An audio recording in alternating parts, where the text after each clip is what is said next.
Hello, class. We're going to be discussing casual and sensual leadership this week in your book. And it truly is very closely tied together, and you're going to see that the characteristics are the same, but realistically, they ask for just a little bit of difference in the two. So the true differences between casual leadership is somebody without serious intention. They just happen to allow things to happen to them. They're a go with the flow. They don't really care. They're kind of careless and aimless in what they're wanting to do. They're indifferent to what's happening.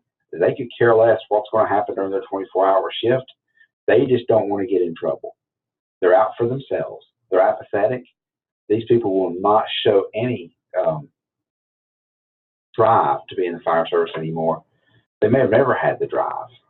They're unconcerned. They don't care. They don't care about what's going to happen that day. They don't care about their crews. That's just a go with the flow, let it happen. Compared to sensual leadership, which is basically deal with how you're feeling that day. You can be the easiest person to work with, or you can be the hardest person to work with.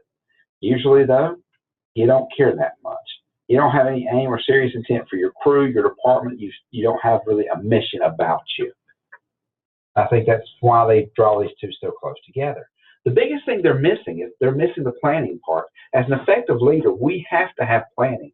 We have to know what we want to do. We have to set out the training. If you're the unofficial leader, you're that senior firefighter, you're going to be in on that planning, what's going to be happening that day. You're going to be pushing and driving, but these people don't have any plans. It's just going to be a go with the flow. And because there's no plan, any actions throughout the day and tasks and assignments, they're performed sort of, well, if the captain doesn't care, really, do I need to go through and check my air pack off? Do I need to make sure that my helmet's in the fire truck? Let's eat breakfast before we put any equipment on the truck. Let's have lunch before we do a truck checkoff. These people are actually poisonous to their crews. Now, this type of leader breeds confusion because you don't ever know where you stand with them. Depending on the day, they can be your best friend. They can be somebody that resents you. They're going to add a lot of stress. These types of leaders are going to see high turnover on their shift because people don't want to be there. When someone doesn't want to be a leader, you don't want to be under them. Because everybody in this class, I promise you, has a feeling of their leader's going to get them out of any situation safely. But if they've not planned or they've never prepared, how can they do that? And it shows through. Screw-ups are going to happen with this type of leadership because people don't know what they're doing. No offense. The captain gives you no roadmap to success. You're just going to be all over the place. It's like the 1-minute manager we talked about earlier. Without goals, we might accidentally do something good, but we probably won't. Again, on these particular shifts, if you have a casual or sensual leader, there's going to be a void in leadership because nobody wants to pick it up. Sometimes what has to happen, though, is someone else on the crew has to take over.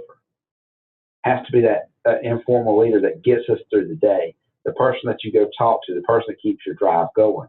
A lot of times, those people eventually get fed up and leave, which leaves a huge void on that shift. These types of leaders, casual leaders, definitely don't want to lead unless they get caught leading. And then they're going to overlead.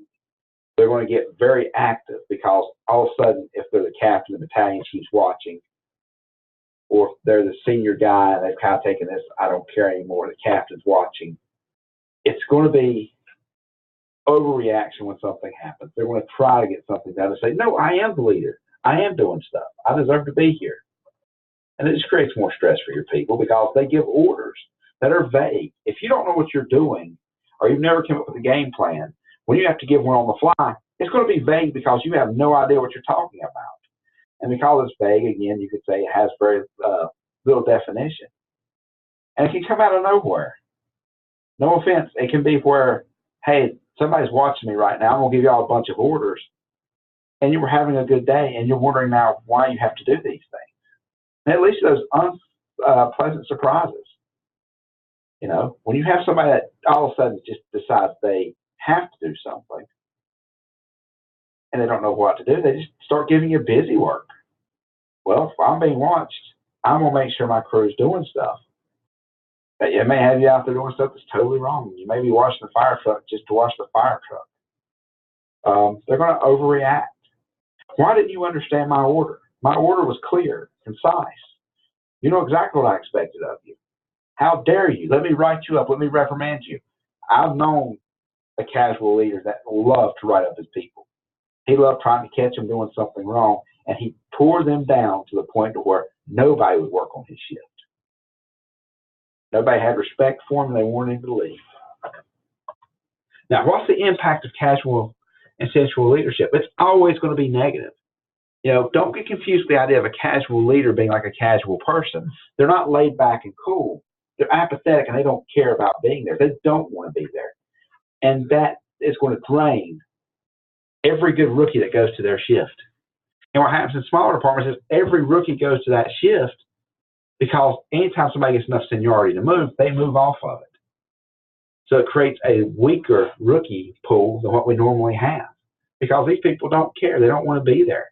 And it really is a trickle-down effect. If your leader is negative, your crew's going to be negative. The way you handle people is going to be negative. You're going to get a bad taste. Everybody's going to have a bad taste in their mouth, and this person's a cancer. They're going to get somebody killed. It's just what day is it going to happen? Okay? So who's responsible for dealing with sensual and casual leadership? First of all, let's talk about the volunteer fire department. We don't talk about that enough. If you have a casual, devil-may-care leader, the fire department members usually vote them in. That stands on the fire department itself, If you're in a pay department, you're still responsible for getting your job done in spite of your leader. And a lot of times, if you have a casual leader, it's going to be in spite of the leader. So you still got to get your job done. Then the fire department officers. How does a casual leader get to a position in leadership? That's $1 million question that nobody ever discusses. But the reality is there was people in front of them that went, they're not going to ever amount to anything. There's no reason to write them up. There's no reason to try to do correction with them. It was a seed that was there before they became the leader. There was something there that was just not quite right, something that they just didn't care about. They may have been the firefighter that showed up at 7 o'clock when shift started at 7, but somehow they passed the written test because they wanted more money. There may be somebody that doesn't do their job, but nobody ever writes them up. It's our job as officers or as informal leaders to always be helping to lift people up. And I always tell this all the time. This person needed to know the difference between the two. Now, I've always talked in my rookie classes about the difference between a T-shirt wearer and a firefighter. And that's why I use this picture right here. Casual leaders going to be sloppy because they don't care. Okay? And here it's not as dramatic as the picture shows, of course. Not all of them are larger and oversized and don't care about their personal appearance, but we know it when we see it. I like that idea. And my best advice is if you're on a shift with a casual leader, is to look for another shift or step into that void and understand your life's going to be incredibly hard because you're going to be the true leader. Freelancing. Your book finishes up with freelancing, which is what I call sensual firefighting. And this is kind of what the sensual firefighter does. They do what they want to, however they want to, and they cause problems with us. People die from freelancing, and people die from sensual and casual leadership. Hope you have a good week. If you have any questions, feel free to email me, call me, whatever you want to do. I'm always here for you, and I will talk to you soon.